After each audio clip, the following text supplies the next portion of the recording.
अस्सलाम वालेकुम लो जी यारो बेलियो मित्रों सज्जनों ते सहेलियो तुसीं देख रहे हो समझ पंजाबी तुहाडे सारिਆਂ ਦਾ ਲਾਈਕ ਬਟਨ ਚੈਨਲ ਸਬਸਕ੍ਰਾਈਬ ਕਰਨ ਦਾ ਬਹੁਤ ਸ਼ੁਕਰੀਆ ਜੇ ਅਜੇ ਤੱਕ ਤੁਸੀਂ ਸਬਸਕ੍ਰਾਈਬ ਨਹੀਂ ਕੀਤਾ ਤਾਂ ਕੰਮ ਜ਼ਰਾ ਖਿੱਚ ਕੇ ਰੱਖੋ ਸਹੇਲੀਆਂ ਮੈਂ ਨਾ ਕਹਾਂ ਭੁੱਲ ਜਾਵਾਂ ਤੇ ਸਹੇਲੀਆਂ ਫੌਰਨ ਕਮੈਂਟਸ ਦੇ ਵਿੱਚ ਆ ਜਾਂਦੀਆਂ ਨੇ ਹਾਂ ਤੇ ਆ ਕਹਿਣ ਲੱਗ ਜਾਂਦੀਆਂ ਅੱਜ ਸਹੇਲੀਆਂ ਨਹੀਂ ਹਾਂ ਅੱਜ ਅਸੀਂ ਪੂਰਾ ਵਲੌਗ ਨਹੀਂ ਦੇਖਣਾ ਕਹਿ ਦਿੱਤਾ ਯਾਰ ਹੁਣ ਯੂਜ਼ਡ ਨਹੀਂ ਨਾ ਹੁਣ ਹੌਲੀ ਹੌਲੀ ਆਦਤ ਬਣੀ ਪਏਗੀ ਹਾਂਜੀ ਤੇ ਲੋ ਜੀ ਹੁਣ ਪਤਾ ਨਹੀਂ ਕਿੱਥੋਂ ਸ਼ੁਰੂ ਕਰੀਏ ਯਾਰ ਬਹੁਤ ਸਾਰੀਆਂ ਇਹਦੇ ਜਿਹੜੀਆਂ ਨਾ ਖਬਰਾਂ ਆ ਗਈਆਂ ਨੇ ਇੱਕ ਤੇ ਆਪਣਾ ਡੱਡੂ ਚਾਰਜਰ ਦੀ ਖਬਰ ਆਈ ਹੈ ਇੱਕ ਪੋਲੇ ਜੇ ਮੋਹਾਲੀ ਦੀ ਫਿਰ ਖਬਰ ਆਈ ਪੋਲੇ ਦੀ ਮੋਹਾਲੀ ਦੀ ਰੋਜ਼ ਹੀ ਖਬਰ ਆਈ ਰਹਿੰਦੀ ਹੈ ਅੱਜ ਤੇ ਕਮਾਲ ਹੀ ਕਰਤਾ ਪੋਲੇ ਦੀ ਮੋਹਾਲੀ ਡਰ ਗਈ ਅੱਜ ਹਾਂ ਉਹ ਵੀ ਮੈਂ ਤੁਹਾਨੂੰ ਦਵਾਂ ਕਿ ਸੁਣਾਵਾਂ ਹਾਂਜੀ ਤੇ ਉਹ ਵੀ ਹੈ ਤੇ ਨਾਲ ਉਹ ਇੱਕ ਉਹ ਜੀ ਜਿਹੜਾ ਉਹ ਲੋਂਡਾ ਲਪਾੜਾ ਜਿਹੜਾ ਬਗੈਰਤ ਹਾਂ ਉਹ ਲੋਂਡੇ ਲਪਾੜੇ ਦੀ ਵੀ ਖਬਰ ਹੈ ਤੇ ਅੱਜ ਜਿਹੜਾ ਆਪਣਾ ਉਹ ਇੱਕ ਆਪਣਾ ਕੀ ਨਾਮ ਹੁੰਦਾ ਨਾ ਚੀਫ ਆਫ ਜੁਆਇੰਟ ਸਟਾਫ ਜਿਹਾ ਰੱਖਿਆ ਸੀ ਇੱਕ ਉਹਦੇ ਵੀ ਖਬਰ ਹੈ ਹਾਂ ਤੇ ਕਿੱਥੋਂ ਸ਼ੁਰੂ ਕਰੀਏ ਤੇ ਬਾਬਾ ਜੀ ਫਰਮਾਉਂਦੇ ਨੇ ਕਿ ਡੱਡੂ ਤੋਂ ਬਿਸਮਿਲ੍ਲਾ ਕਰ ਲਓ ਮੈਂ ਯਾਰ ਬਾਬਾ ਜੀ ਖੁਦਾ ਦਾ ਨਾਮ ਲਵੋ ਯਾਰ ਕੀ ਬਿਸਮਿਲ੍ਲਾ ਕਰ ਬਾਬੇ ਕਹਿੰਦੇ ਨਹੀਂ ਇਹ ਤਾਂ ਕਰ ਲਓ ਬਰਕਤ ਪਏਗੀ ਅੱਗੇ ਵੀ ਲੱਗ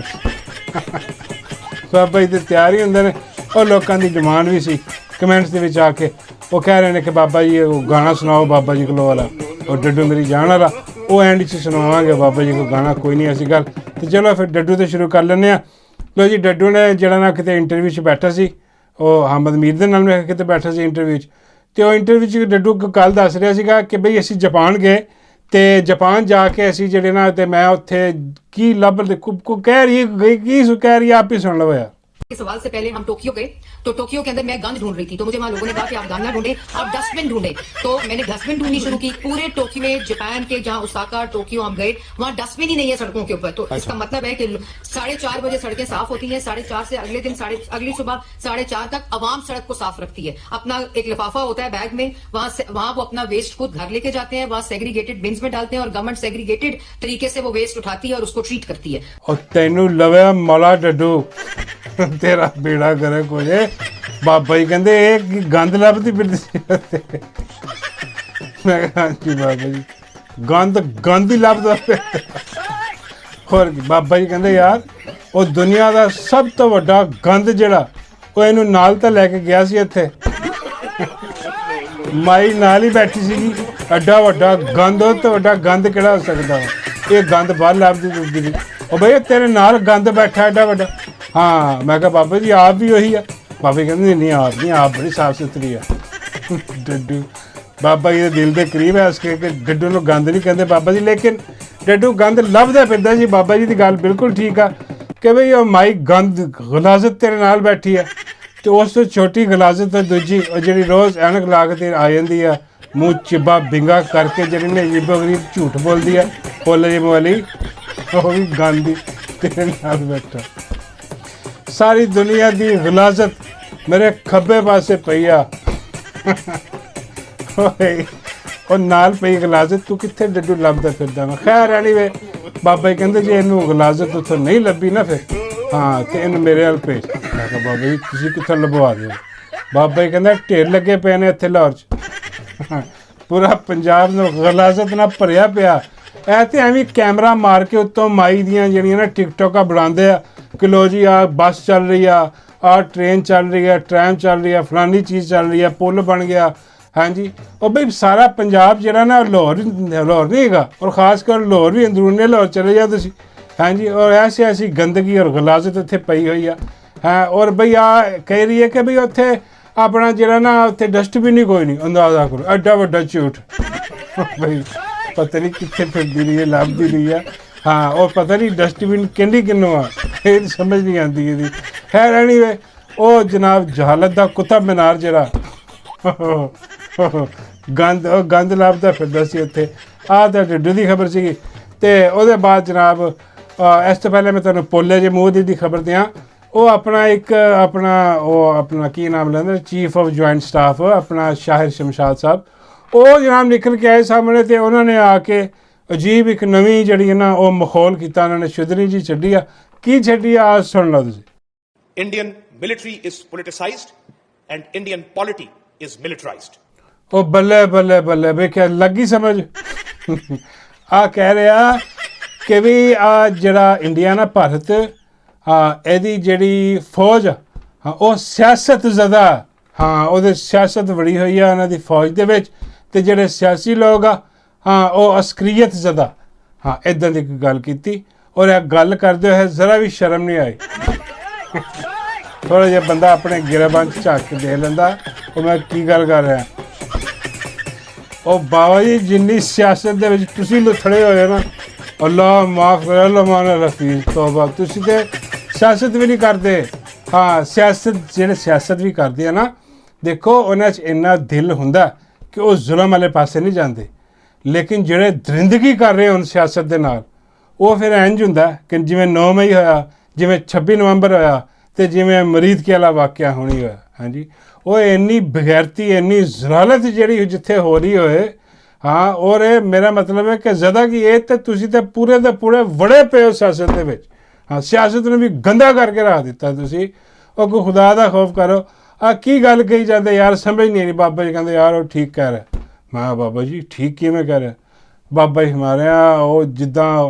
ਉਹ 75 ਸਾਲ ਤੋਂ ਕੌਮ ਨੂੰ ਜਿਹੜੇ ਨਾ ਫੁੱਦੂ ਬਣਾਉਂਦੇ ਆਏ ਨੇ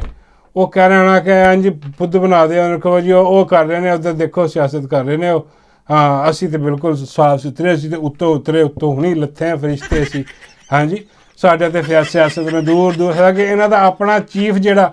ਉਹ ਕਹਿ ਗਿਆ ਬਾਜਵਾ ਜਾਂਦੇ ਕਹਿ ਗਿਆ ਕਿ ਜੀ ਮੈਂ ਸਮਝਦਾ ਵਾਂ ਆ ਸਾਰੀ ਜਿੰਨੀ ਵੀ ਬਗੈਰਤੀ ਹੋ ਰਹੀ ਹੈ ਜਿਹੜੀ ਬਗੈਰਤੀ ਉਹਦੀ ਵੀ ਸ਼ਾਮਿਲ ਸੀ ਸਭ ਤੋਂ ਵੱਡਾ ਬਗੈਰਤ ਬਾਜਵਾ ਆਪ ਸੀ ਹਰਾਮਜ਼ਾਦਾ ਉਹ ਰਿਟਾਇਰ ਹੋ ਗਿਆ ਕੋਈ ਨਹੀਂ ਤੇ ਉਹ ਬਗੈਰਤ ਆਦਮੀ ਜਿਹੜਾ ਨਾ ਉਹ ਆਪ ਸਭ ਤੋਂ ਵੱਡੀ ਗਲਾਜ਼ਤ ਸੀ ਹਾਂ ਉਹ ਕਹਿ ਰਿਹਾ ਕਿ ਜੀ ਸਾਰਾ ਗੰਦ ਜਿਹੜਾ ਪਿਆ ਨਾ ਇਹਦੀ ਵਜ੍ਹਾ ਹੈ ਕਿ ਅਸੀਂ ਜਿਹੜੇ ਆ ਨਾ ਜਨਾਬ ਫੌਜ ਜਿਹੜੀ ਆ ਸਿਆਸਤ ਦੇ ਵਿੱਚ ਮੁਦਾਖਲਤ ਕਰਦੀ ਆਈ ਆ ਜਿਹੜਾ ਕਿ ਹੁਣ ਅੱਜ ਤੋਂ ਬਾਅਦ ਬਿਲਕੁਲ ਖਤਮ ਕਰਕੇ ਉਸ ਤੋਂ ਬਾਅਦ ਕੋਈ ਮੁਦਾਖਲਤ ਨਹੀਂ ਹੋਏਗੀ ਸਿਆਸਤ ਦੇ ਵਿੱਚ ਉਹ ਗਿਆ ਵਾ ਉਹਦੇ ਬਾਅਦ ਦੂਜਾ ਆਇਆ ਜਿਹੜਾ ਹਾਂ ਹਾਫਿਜ਼ ਸਾਹਿਬ ਜਿਹੜੇ ਆਏ ਉਹ ਕਹਿੰਦੇ ਉਹ ਜਾ ਭਾਈ ਕੰਮ ਕਰ ਤੂੰ ਗਿਆ ਚਲਾ ਹੁਣ ਮੇਰੀ ਇੱਥੇ ਸਿਆਸਤ ਚੱਲੇਗੀ ਉਹਨਾਂ ਨੇ ਫਿਰ ਜੋ ਸਿਆਸਤ ਚਲਾਈ ਆ ਅੱਲਾ ਮਾਫ ਕਰੇ ਵੀ ਇਹੋ ਜਿਹੀ ਸਿਆਸਤ ਕਿਸੇ ਨੇ ਨਹੀਂ ਕੀਤੀ ਹੋਣੀ ਬਲਕਿ ਕਹਿਣਾ ਚਾਹੀਦਾ ਇਹੋ ਜਿਹੀ ਗੰਦੀ ਸਿਆਸਤ ਕਿਸੇ ਨੇ ਨਹੀਂ ਕੀਤੀ ਹੋਣੀ ਜੋ ਅਗਲੇ ਨੇ ਕੀਤੀ ਹੈ ਹਜੇ ਤੱਕ ਜਾਰੀ ਹੈ ਔਰ ਉਹਨੂੰ ਲੈ ਕੇ ਚੱਲ ਰਹੇ ਨੇ ਕਿ ਬਈ ਅਜੀਬੋ ਗਰੀਬ ਗੱਲ ਕੀਤੀ ਖੈਰ ਕੁਝ ਕਹਿ ਰਹੇ ਨੇ ਕਿ ਯਾਰ ਸਟੈਂਡ ਅਪ ਕਾਮੇਡੀ ਹੈ ਕਾਮੇਡੀ ਕਰਨ ਆਏ ਸੀ ਇਹਨੂੰ ਕਾਮੇਡੀ ਵਾਸਤੇ ਰੱਖਿਆ ਹੋਇਆ ਹਾਂ ਹੋਰ ਇਹਨਾਂ ਦਾ ਕੋਈ ਇਹਨਾਂ ਦਾ ਵੀ ਉਹੀ ਹਿਸਾਬ ਆ homeopathic plot program corner plot commercial plot ਇਹ ਉਹ ਸਾਰਾ ਸਿਸਟਮ ਰਿਟਰਨ ਹੋਣ ਵਾਲੇ ਆ ਲੇਕਿਨ ਖਬਰ ਆ ਰਹੀ ਹੈ ਕਿ ਬਈ ਉਹ ਕਹਿੰਦੇ ਨੇ ਕਿ ਬਈ ਜਿੱਥੇ ਇੰਨੀਆਂ ਐਕਸਟੈਂਸ਼ਨਾਂ ਹੋਈ ਜਾ ਰਹੀਆਂ ਵਿੱਚ ਮੇਰੀ ਵੀ ਪਾ ਦਿਓ ਇਹ ਉਹ ਦਰਖਾਸਤ ਪਾ ਕੇ ਦੇ ਰਹੇ ਸੀ ਅਰਜੀ ਦੀ ਕਹਿ ਰਹੇ ਸੀ ਕਿ ਜੀ ਫਲਾਣੇ ਜਿਹਨੇ ਨਾ ਉਹ ਬਈ ਉਹ ਆਪਣਾ ਆਪ ਨੂੰ ਦੇਖੋ ਤੁਸੀਂ ਉਹਨਾਂ ਨੂੰ ਬਾਅਦ 'ਚ ਦੇਖਣਾ ਪਹਿਲੇ ਆਪਣੇ ਆਪ ਨੂੰ ਸਿਆਸਤ ਤੋਂ ਕੱਢੋ ਜਦੋਂ ਕੱਢ ਲਓਗੇ ਹਾਂ ਉਦੋਂ ਸਾਨੂੰ ਦੱਸਣਾ ਕਿ ਮੁਲਕ ਦੇ ਵਿੱਚ ਤੁਸੀਂ ਆਪਣਾ ਜਿਹੜਾ ਨਾ ਆਸਮ ਲਾ ਚੱਲ ਰਿਹਾ ਜਿਵੇਂ ਮੁਰਸ਼ਿਦ ਇਮਰਾਨ ਅਹਿਮਦ ਖਾਨ ਨਿਆਜ਼ੀ ਨੇ ਕਿਹਾ ਆਸਮ ਲਾ ਤੇ ਸਾਰਾ ਕੁਝ ਚੱਲ ਰਿਹਾ ਹਾਂਜੀ ਆਇਨ ਕਾਨੂੰਨ ਅਦਾਲਤਾਂ ਹਰ ਚੀਜ਼ ਤੁਸੀਂ ਉਡਾ ਕੇ ਰੱਖ ਦਿੱਤੀਆਂ ਪਰਖਚੇ ਉਡਾ ਕੇ ਰੱਖ ਦਿੱਤੇ ਤੁਸੀਂ ਇਹਦੇ ਪਿੱਛੇ ਛੱਡਿਆ ਕੁਝ ਨਹੀਂ ਇਸ ਮੁਲਕ ਦਾ ਮਕਬੂਲ ਲੀਡਰ ਜਿਹੜਾ ਉਹਨੂੰ ਜੇਲ੍ਹ ਦੇ ਵਿੱਚ ਤੁਸੀਂ ਰੱਖਿਆ ਸਰਕਾਰ ਕਿਸੇ ਅਦਾਲਤ ਨੇ ਨਹੀਂ ਰੱਖਿਆ ਹੋਇਆ ਕਿਸੇ ਜੱਜ ਦੀ ਇੰਨੀ ਹਿੰਮਤ ਨਹੀਂ ਗਈ ਕਿਸੇ ਹਕੂਮਤ ਦੀ ਇੰਨੀ ਹਿੰਮਤ ਨਹੀਂ ਗਈ ਤੁਸੀਂ ਰੱਖਿਆ ਹੋਇਆ ਤੁਸੀਂ ਉਹ ਬੇਗੁਨਾਹ ਨੂੰ ਅੰਦਰ ਡੱਕਿਆ ਹੋਇਆ ਸਿਆਸੀ ਤੌਰ 'ਤੇ ਸਾਰੀਆਂ ਕਾਰਵਾਈਆਂ ਪਾਈ ਜਾਂਦੇ ਔਰ ਸਿਆਸੀ ਤੌਰ 'ਤੇ ਮੁਦਾਖਲਤ ਜਿਹੜੀ ਕੀਤੀ ਇਹਨਾਂ ਨੇ ਇਲੈਕਸ਼ਨ ਦੇ ਵਿੱਚ ਫਾਰਮ 47 ਵਾਲੇ ਸਾਰੇ ਜੋ ਵੀ ਗੰਦ ਬਲਾ ਦਗੜ ਦਲੀਆਂ ਸਾਰਾ ਕੁਝ ਲਿਆ ਕੇ ਉਹਨਾਂ ਨੇ ਸਾਡੇ ਸਿਰ 'ਤੇ ਮੁਸੱਲਤ ਕਰਤਾ ਕਿ ਐਲੋ ਫੜੋ ਹੁਣ ਕਹਿ ਰਿਹਾ ਕਿ ਉਹ ਦੇਖੋ ਫਲਾਣੇ ਸਿਆਸਤ ਕਰ ਰਹੇ ਨੇ ਅਸੀਂ ਨਹੀਂ ਕਰ ਰਹੇ ਅਜੀਬੋ ਗਰੀਬ ਹਾਲਾਤ ਅਜੀਬੋ ਗਰੀਬ ਮਾਮਲਾਤ ਨੇ ਤੇ ਉਹਦੇ ਬਾਅਦ ਜਨਾਬ ਉਹ ਪੋਲੇ ਜੇ ਮੂੰਹ ਵਾਲੀ ਆ ਲੋ ਜੀ ਉਹਨੇ ਆ ਕੇ ਸਾਰਾ ਮੁੱਦਾ ਜਿਹੜਾ ਨਾ ਉਹ ਲੈ ਲਿਆ ਉਹਨੇ ਉਹਦਾ ਮਰੀਦ ਕੇ ਦਾ ਜਿਹੜਾ ਜ਼ੁਲਮ ਹੋਇਆ ਬੈਕ ਵਾਲਿਆਂ ਦੇ ਜੋ ਵੀ ਉੱਥੇ ਉਹਨੇ ਆ ਕੇ ਜਿਹੜਾ ਨਾ ਪੂਰਾ ਆਪਣੇ ਸਿਰ ਲੈ ਕੇ ਬਲਕਿ ਮਾਈ ਦੇ ਸਿਰ ਟੋਕਰਾਂ ਨੇ ਗੰਦ ਦਾ ਸੁੱਟ ਦਿੱਤਾ ਬਿਲਕੁਲ ਉਹੀ ਗੰਦ ਜੋ ਡੱਡੂ ਚਾਰਜਰ ਕਹਿ ਰਿਹਾ ਸੀਗਾ ਕਿ ਮਾਈ ਗੰਦ ਹੈ ਬਾਬਾ ਜੀ ਕਹਿੰਦੇ ਉਹਨੇ ਕਿਹਾ ਨਹੀਂ ਉਹ ਮੈਂ ਕਹਿ ਰਿਹਾ ਸੀ ਮੈਂ ਕਿਹਾ ਚਲੋ ਕੋਈ ਗੱਲ ਹੈ ਗੰਦ ਤੇ ਹੈ ਨਾ ਮਾਈ ਤੇ ਉਹ ਗੰਦ ਦੇ ਸਿਰ ਤੇ ਗੰਦ ਦਾ ਟੋਕਰਾ ਰੱਖ ਦਿੱਤਾ ਆ ਜਿਹੜਾ ਜ਼ੁਲਮ ਦਾ ਬਰਬਰੀਅਤ ਕੀਤੀ ਉੱਥੇ ਜਿਹਦੀ ਜਿੰਨੀ ਵੀ ਮੁਜ਼ੰਮਤ ਕੀਤੀ ਜਾਏ ਘੱਟ ਉਹ ਚੁੱਕਿਆ ਆਪਣੇ ਸਿਰ 'ਤੇ ਰੱਖ ਲਿਆ ਉਹਨੇ ਤੇ ਆਪ ਵੀ ਲੀਕ ਹੁੰਦਾ ਫਿਰਿਆ ਉਹ ਤੇ ਉੱਥੇ ਬੈਠੀ ਉਹ ਕਹਿ ਰਹੀ ਆ ਕਿ ਜੀ ਇਹਨਾਂ ਦੇ ਜਿਹੜੇ ਫਾਈਨੈਂਸਰਸ ਨੇ ਹਾਂ ਉਹ ਅਸੀਂ ਫੜ ਲਏ ਨੇ ਫਾਈਨੈਂਸਰ ਸਾਰੇ ਤੇ ਫਾਈਨੈਂਸਰ ਨੂੰ ਕਰਨ ਵਾਲੇ ਜਿਹੜੇ ਨੇ ਨਾ 3800 ਫਾਈਨੈਂਸ ਕਰਨ ਵਾਲੇ 3800 ਫਾਈਨੈਂਸ ਕਰਨ ਵਾਲੇ ਤੁਸੀਂ ਫੜ ਲਏ ਤੇ ਉਹਦੇ 'ਚ ਕਹਿੰਦੀ ਬੜੇ ਬੜਿਆਂ ਦਾ ਨਾਮ ਹੁਣ ਇਸ ਚੱਕਰ ਦੇ ਵਿੱਚ ਹੁਣ ਪਤਾ ਨਹੀਂ ਕਿੰਨੇ ਕਿੰਨੇ ਰਗੜਨ ਗਿਆ, ਫਲਾਣੇ ਨੇ ਵੀ ਫਾਈਨੈਂਸ ਕੀਤਾ, ਫਲਾਣੇ ਨੇ ਵੀ। ਉਹ ਬਈ ਉਹਦੇ 'ਤੇ ਅਜੇ ਪਾਬੰਦੀ ਲੱਗੀ ਨਹੀਂ ਗੀ। ਹਾਂ ਜੀ ਤੁਸੀਂ ਲਾਣ ਜਾ ਰਹੇ ਹੋ, ਖੈਰ ਨਹੀਂ ਵੇ ਉੱਥੇ ਬੈਠੀ ਜਿਹੜੀ ਹੈ ਨਾ ਪੋਲੇ ਜੇ ਮੂੰਹ ਵਾਲੀ, ਉਹਨੇ ਸਾਰਾ ਕੁਝ ਜਿਹੜਾ ਨਾ ਆਪਣੇ ਲੈ ਕੇ ਸਿਰ 'ਤੇ ਰੱਖ ਕੇ ਟੋਕਰਾ, ਤੇ ਉਹਨੇ ਕਿਹਾ ਜੀ ਕਿ ਆ ਇਹਨਾਂ 'ਤੇ ਜਨਾਬ ਹੁਣ ਲੱਗੇਗੀ ਪਾਬੰਦੀ, ਆ 2 ਨੰਬਰ ਕਿਸਮ ਦੀ ਜਿਹੜੀ ਨਾ ਜਮਾਤ ਹੈ, ਹਿਸਾਬ ਕਿਤਾਬ ਜੋ ਵੀ ਸਿਸਟਮ ਆ, ਤੇ ਉਹਨਾਂ ਦੇ ਫਾਈਨੈਂਸ ਦੇ ਨਾਲ ਹੀ ਉੱਥੇ ਇੱਕਦਮ ਅਚਾਨਕ ਕੋਈ ਆ ਗਿਆ ਉੱਥੇ। ਹਾਂ ਅਚਾਨਕ ਉੱਥੇ ਕੋਈ ਆਇਆ ਤੇ ਉਹਦੇ ਰੰਗ ਬਿਲਕੁਲ ਉੱਡ ਗਏ। ਬਾਬੇ ਕਹਿੰਦੇ ਰੰਗ ਫੱਕ ਹੋ ਗਿਆ ਉਹਨਾਂ ਨੇ। ਮੈਂ ਕਿਹਾ ਬਿਲਕੁਲ ਹੀ ਫੱਕ ਹੋ ਗਏ ਕੰਮ, ਰੰਗ ਬਿਲਕੁਲ ਫੱਕ ਹੋ ਗਏ, ਉੜ ਗਏ, ਰੰਗ ਉੜ ਗਏ ਉਹਦੇ ਇੱਕਦਮ। ਤੇ ਉਹ ਕਹਿਣ ਲੱਗੀ ਕਿ ਇਹ ਕੌਣ ਹੈ? ਉਹ ਕਹਿ ਰਹੀ ਹੈ ਉਸਤਾਦ ਓਏ ਉਹਨਾਂ 'ਚ ਤੈਨੂੰ ਕੋਈ ਆ ਵੜਿਆ ਕੀ ਆ, ਦੇਖ ਲਓ ਤੁਸੀਂ ਯਾਰ। 3800 फाइनेंसर्स हैं नेशनल और इंटरनेशनल जो इनको फंडिंग करते रहे हैं, उन तमाम को जो है वो उनकी निशानदेही हो चुकी है। उसमें बहुत बड़े बड़े नाम भी हैं। मेरे लिए बड़ी हैरत अंगेज बात थी कि बड़े बड़े नाम जो पढ़े लिखे लोग हैं, जो महज़ब लोग हैं, वो भी जो है इनको फाइनेंस करते रहे हैं। तो उनके लिए भी गुजारिश ये है कि ये फाइनेंसिंग तो यकीनन रोक दी गई है, तमाम अकाउंट्स उनके फ्रीज हैं, लेकिन अगर कोई किसी भी तरह इनको फाइनेंस करने की कोशिश करेगा तो उसको उन लोगों को प्रोसिक्यूट किया जाएगा। और ये कौन साहब है, जरा देखिएगा,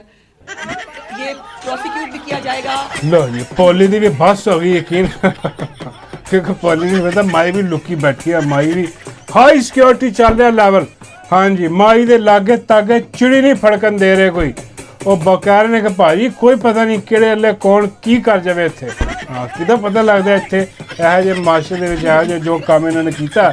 ਔਰ ਜੋ ਇਹਨਾਂ ਨੇ ਜ਼ੁਲਮ ਬਰਬਰੀਅਤ ਕੀਤੀ ਹੈ। ਹਾਂਜੀ ਉਹ ਹੁਣ ਕੀ, ਹੁਣ ਸ਼ਾਇਦ ਇੱਕੋ ਹੀ ਹਾਲ ਹੋ ਸਕਦਾ ਹੁਣ ਹਾਂ ਇਹਨਾਂ ਦਾ ਕਿ ਇਹ ਜਿਹੜਾ ਨਾ ਆ ਸਾਦ ਰਿਜ਼ਵੀ ਜਿਹੜਾ ਨਾ ਉਹਨੂੰ ਕਿਤੋਂ ਰਿਕਵਰ ਕਰਨ। ਅਤੇ ਮੇਰਾ ਖਿਆਲ ਸ਼ਾਇਦ ਉਹੀ ਬਰੀਫਿੰਗ ਵੀ ਹੋ ਰਹੀ ਹੋਣੀ ਹੈ ਸਾਦ ਰਿਜ਼ਵੀ ਦੀ ਕਿ ਉਹਨੂੰ ਕਿਹਾ ਜਾ ਰਿਹਾ ਹੋਣਾ ਕਿ ਵੀ ਜਾ ਕੇ ਬਾਹਰ ਜਿਹੜਾ ਨਾ ਉਹ ਕਹਿ ਕਿ ਵੀ ਇਹ ਜਿਹੜਾ ਨਾ ਜੋ ਕੁਛ ਵੀ ਹਕੂਮਤ ਨੇ ਕੀਤਾ ਹਾਂ ਉਹ ਬਸ ਚਲੋ ਉਹਨੂੰ ਭੁੱਲ ਜਾਓ। ਹਾਂ ਚਲੋ ਅਗਰ ਜਾਇਜ਼ ਨਹੀਂ ਵੀ ਹੈ ਜ਼ੁਲਮ ਤਾਂ ਹੈ ਲੇਕਿਨ ਉਹਨੂੰ ਭੁੱਲ ਜਾਓ। ਹੁਣ ਆ ਮਿੱਟੀ ਪਾਉਣ ਵਾਸਤੇ ਸ਼ਾਇਦ ਹੋ ਸਕਦਾ ਕਿ ਉਹਨੂੰ ਬਾਹਰ ਕੱਢ ਕੇ ਇਹੋ ਜਿਹੀ ਕੋਈ ਪ੍ਰੈਸ਼ਰ ਪਾਇਆ ਜਾ ਰਿਹਾ ਹੋਵੇ ਉਹਦੇ 'ਤੇ ਹੈ ਨਾ ਕੋਈ ਕਹਿੰਦੇ ਆ ਕਿ ਸਾਡੇ ਕੋਲ ਨਹੀਂ ਹੈ। ਹਾਂ ਲੇਕਿਨ ਜਿਹੜੀਆਂ ਖਬਰਾਂ ਨੇ ਨਾ ਸੂਤਰੋਂ ਕੇ ਅਨੁਸਾਰ ਉਹ ਇਹਨਾਂ ਕੋਲ ਇਹਨੇ ਅੰਦਰ ਰੱਖਿਆ ਉਹਨਾਂ ਨੂੰ ਅਤੇ ਆ ਕੇ ਉਹਨੇ ਕਿਹਾ ਵੀ ਅੱਜ ਪੋਲੇ ਜੇ ਵਾਲੇ ਨੇ ਵੀ ਕੋਈ ਉਹਨਾਂ ਨੂੰ ਜ਼ਖਮੀ ਨਹੀਂ ਨੇ, ਕੋਈ ਗੋਲੀ ਨਹੀਂ ਵੱਜੀ, ਬਿਲਕੁਲ ਠੀਕ ਠਾਕ ਸਿਹਤ ਸਲਾਮਤ। ਕੌਣ ਦੱਸ ਸਕਦਾ? ਉਹੀ ਦੱਸ ਸਕਦਾ ਨਾ ਜਿਹਨਾਂ ਕੋਲ ਹੋਣ ਅਤੇ ਉਹਨਾਂ ਕੋਲ ਹੀ ਨੇ ਅੰਦਰ ਖਾਤੇ ਹਿਸਾਬ ਕਿਤਾਬ ਲਾ ਕੇ। ਅਤੇ ਉਹ ਜਿਹੜਾ ਨਾ ਉਹਨਾਂ ਨੂੰ ਕਿਸੇ ਦਿਨ ਉਹਨੇ ਕੱਢ ਕੇ ਲਿਆਉਣਾ ਅਤੇ ਉਹਨੇ ਕਹਿਣਾ ਕਿ ਆ ਕੇ ਵੀ ਮਿੱਟੀ ਪਾਓ ਪ੍ਰੋਗਰਾਮ ਜਿਹੜਾ ਨਾ ਉਹ ਕਰ ਦਿਓ। ਲੇਕਿਨ ਮਿੱਟੀ ਪੈਣੀ ਨਹੀਂ ਕਿਉਂਕਿ ਜੋ ਜ਼ੁਲਮ ਹੋਇਆ ਨਾ ਆਵਾਮ 'ਤੇ ਨਾ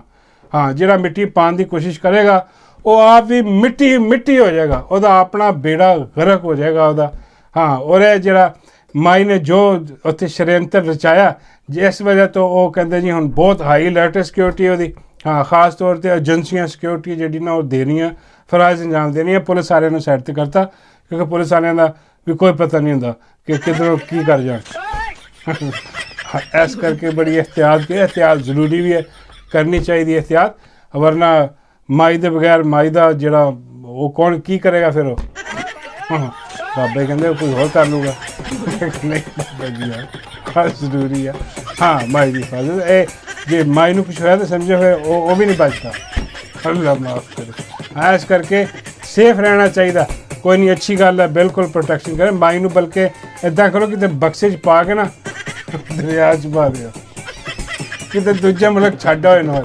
ਇੱਥੇ ਨਹੀਂ ਹੋਣ ਵਾਲਾ ਕੰਮ ਇਹਦਾ ਕਿਉਂਕਿ ਅੱਜ ਜੋ ਜ਼ੁਲਮ ਹੋਇਆ ਨਾ ਇਹ ਤੁਸੀਂ ਕਹਿ ਲਓ ਕਿ ਭੁੱਲਣ ਨਹੀਂ ਲੱਗੀ ਕੌਮ, ਇਹ ਇੱਦਾਂ ਹੀ ਰਹਿਣਾ। ਇਸ ਕਰਕੇ ਮਾਈ ਨੂੰ ਚੁੱਕ ਕੇ ਇੱਥੋਂ ਫਾਰਗ ਕਰਕੇ ਤੇ ਬਾਹਰ ਲੈ ਜਾਓ, ਨਾਲ ਮਾਈ ਦੀਆਂ ਨੌਕਰਾਣੀਆਂ ਜਿਹੜੀਆਂ ਬੈਠੀਆਂ ਇਹਨਾਂ ਨੂੰ ਵੀ ਚੁੱਕ ਕੇ ਬਾਹਰ ਲੈ ਜਾਓ। ਦੇਖੋ ਖਰਾ ਕਿਹਨਾਂ ਦਾ ਹੈ, ਸਾਡੀ ਤਾਂ ਜਾਨ ਛੁੱਟੇ। ਹਾਂ ਕਿਤੇ ਲੰਡਨ ਲੈ ਜਾਓ, ਅਮਰੀਕਾ ਜਾ ਕੇ ਕਿਤੇ ਵਸਾ ਦਿਓ। ਅਤੇ ਉਹਦੇ ਬਾਅਦ ਜਨਾਬ ਉਹ ਬੜਾ ਇੱਕ ਪੁੱਛਿਆ ਜਾ ਰਿਹਾ ਸੋਸ਼ਲ ਮੀਡੀਆ 'ਤੇ ਕਿ ਬਈ ਜਨਾਬ ਜਿਹੜੇ ਟਮਾਟਰ ਆ ਉਹ ਹੁਣ ਜਨਾਬ ਅਜੀਬੋ ਗਰੀਬ ਹਾਲਤ ਹੋ ਗਈ। 500 ਰੁਪਏ ਕਿਲੋ ਟਮਾਟਰ, ਅੱਲਾ ਮਾਫ ਕਰੇ।